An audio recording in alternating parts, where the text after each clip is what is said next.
I'm here at the Cable Next Gen Europe show, the inaugural Cable Next Gen Europe show with Alan Breznick. Alan, thanks for joining me. Sure, Ian. So it's been a hectic day. You've been on stage all day moderating, and very, very busy show floor as well, which is good to see. But what are your main takeaways from today in terms of, you spent a lot of time in the US covering the market there. So what has this sort of taught you about Europe, I guess, and how that differs and the challenges that Europe faces compared with North America? It's interesting. There's some similarities and some differences there. What's interesting is that Europe is behind North America in terms of rolling out things like DOCSIS 3.1, and yet at the same time Europe is actually ahead of North America in rolling out things like distributed access architecture. Okay. So you would think that it would be more in sync, that one... distributed access architecture, there's a big panel on that. Can you explain what that is to people who aren't familiar with the technology? What is that all about? Sure. Really? It's when cable operators are trying to move some of the electronics out of their head ends and put it deeper in the access network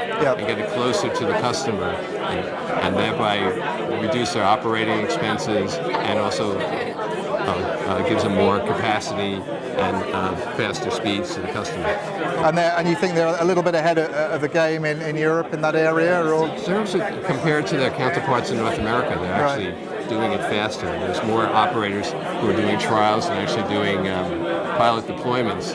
In the States, you have Comcast doing it, but not too many other companies yet.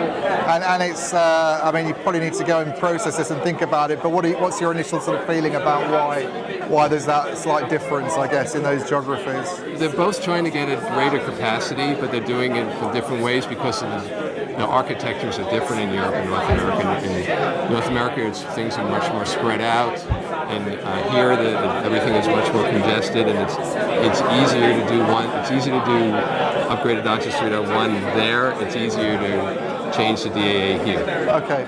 And the other thing, you pointed this out when you introduced the day, is looking at cable very much in the context of 5G and what's happening in that market. What have you sort of picked up in terms of how cable operators position themselves for 5G and what it means to them, if anything? Cable operators are hoping, or they're hoping that they can make some money on 5G by providing ancillary services like backhaul and support using the fiber networks. But they're worried about it too because they know that 5G could enable wireless broadband to compete against them in the home.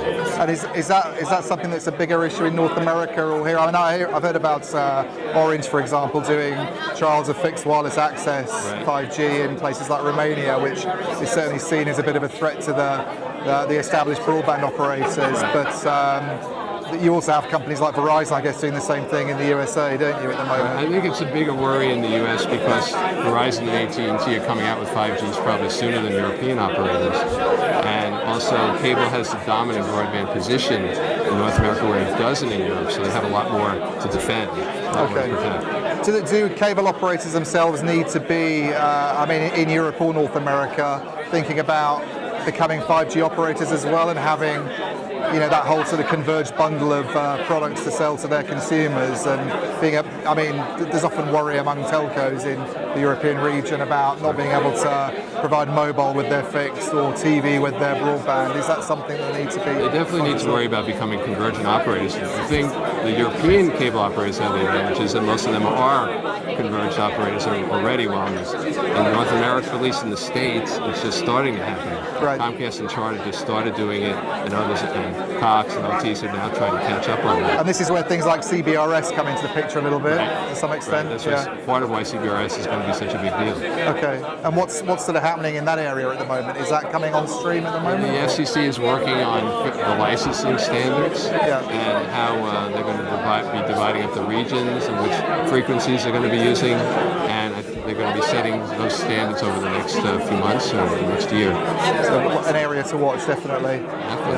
Okay, Alan, thanks. It's been a great day. Hopefully, we can do the same thing next year and get an even bigger crowd together then. That's our goal. Thanks.